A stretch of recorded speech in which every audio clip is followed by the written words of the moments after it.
বন্ধুরা দেখতে পাচ্ছেন এই মায়াবী পথের মায়াবী বসত ভিটাগুলো যেন আমাদেরকে মায়াবী কণ্ঠস্বরেই ডাকছে। একবার চিন্তা করে দেখুন তো, এই মায়াবী শহরটাতেই, এই মায়াবী জনপথেই আপনার জীবনের অর্ধেকেরও বেশি সময় পার করে দিয়েছিলেন। বাবা যায় একবার। আসসালামু আলাইকুম চন্দ্রকোনাবাসী, আপনাদের সবাইকে মার্কেট লাইন থেকে শুভেচ্ছা জানাচ্ছি। আমি ছোট সাহেব। আসলে অনেকেই আমাকে রিকোয়েস্ট করেছিলেন যেন আমি আপনাদের প্রাণের স্পন্দন এই মার্কেট লাইনটি যেন একটু দেখাই। আসলে আমি অনেকেই কমেন্টের উত্তর দিয়েছিলাম যে দেখুন, মার্কেট লাইনের এখন এমন এক অবস্থা, এত জর্জরিত পরিস্থিতি যে আপনি নিজেও দেখলে চিনবেন না কি এক অবস্থা মার্কেট লাইনের। দেখতে পাচ্ছেন মানুষ থাকে না বিদায় এই জায়গাটি এমন অবস্থায় পরিত্যক্ত হয়েছে যে যে কেউ দেখলে এক সময় চিন্তাও করবে না এই ঘরগুলোতে এক সময় শত শত মানুষের মুখরোচক ছিল এবং এক সময় মানুষের পদচারণা ছিল এবং মানুষ শান্তিতে দরজা খুলে ঘুমাইতেন এই ঘরগুলাতে। দেখুন বন্ধুরা, দেখতে পাচ্ছেন আমার পিছনের এই সড়কটি চৌরাস্তার মোড় হয়ে এই মার্কেট লাইন এসে পড়েছে। আর এই সড়কটি হচ্ছে ব্রিকফিল্ড হয়ে কবরস্থান লাইন, 1 নম্বর লাইন, 3 নম্বর লাইন যাওয়ার পথ।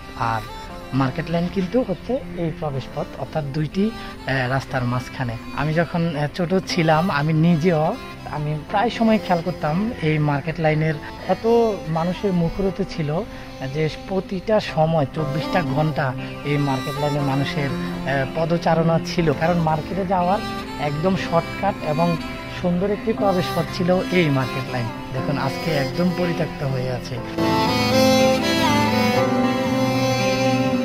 বন্ধুরা দেখতে পাচ্ছেন আমার সামনের এই ছোট্ট টিনের ঘরটি এখনো মোটামুটি অক্ষত আছে। এই ঘরটিতে মানুষ দিনই শিক্ষা পেতেন এমন কোনো মানুষ নেই যারা মার্কেট লাইনের আশেপাশে থাকতেন, যারা এই কবরস্থান লাইন, বিএমপি লাইন 1 নম্বর, 2 নম্বর, 3 নম্বর লাইনে বসবাস করেছেন।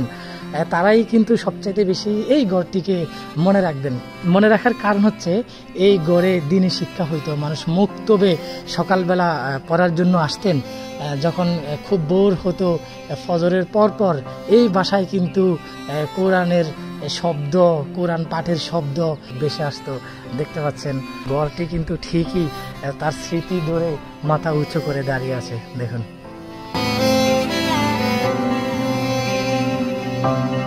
এই হচ্ছে মার্কেট লাইনের শেষ অবস্থা। অনেকে দেখতে চেয়েছিলেন, আমি আপনাদেরকে দেখানোর চেষ্টা করেছি। মার্কেট লাইনটি পরিত্যক্ত। আমার নিজের কাছেও এরকম খারাপ অবস্থা দেখে খুবই দুঃখ লাগে, খুবই কষ্ট লাগে। আপনাদের কথা কী বা বলবো।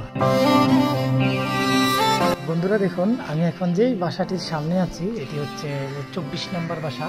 একটা সময় যখন এখানে মানুষ বসবাস করতেন, তাদের নরম হাতে নিপুণ যত্নে দেখুন কত সুন্দর আর্ট করে রেখেছিলেন দেওয়ালে, যেন তাদের ঘরটি দেখতে খুবই সুন্দর লাগে।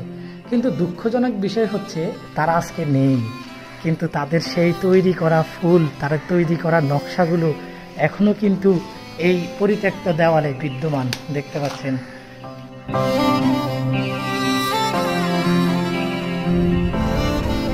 বন্ধুরা, আমি যখন এই মার্কেট লাইনের ভিডিও শুট করতেছিলাম ঠিক তখনই আমার এই আঙ্কেলের সাথে হঠাৎ আঙ্কেল বলতেছেন উনি নাকি এক সময় এই চন্দ্রকোনায় ছিলেন।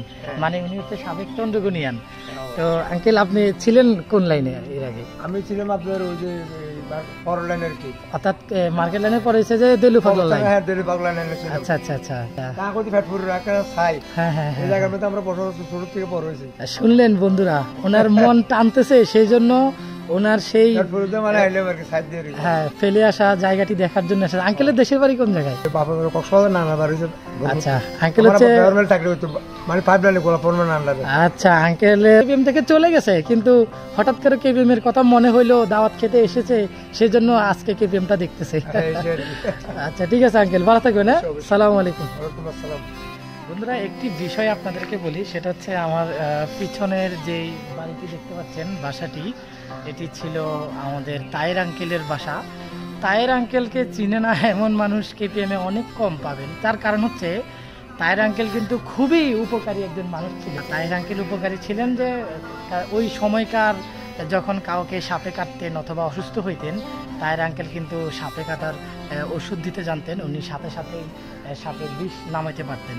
তো এই মার্কেট লাইনের সাথে মানুষের যেমন আবেগ ভালোবাসা জড়িত, তেমন কিন্তু উপকারও কিন্তু জড়িত আছে। আর এই বাসাটি হচ্ছে সেই তাহের আঙ্কেলের বাসা। এই মার্কেট লাইনে আমার কয়েকজন শুভাকাঙ্ক্ষী আমার বন্ধু থাকতেন। আমার বন্ধু রিপন, ওদের বাসাটা ছিল একদম পিছনে। তারপর আমার বন্ধু মনির, ওদের বাসা ওইটা ছিল। এরপরে মানিক ভাই থাকতেন, মানিক ভাইয়ের বাসা ছিল ওই দিকে। তাহের আঙ্কেল বাসা আপনাদের দেখাইলাম। তারপর কামরুল ভাইদের বাসা ছিল। এরপরে ইসুফদের বাসা ছিল। তো এরকম আসলে অনেক মানুষই আছে যাদের বাসা এই মার্কেট লাইনে ছিল। অনেকেই বসবাস করেছেন।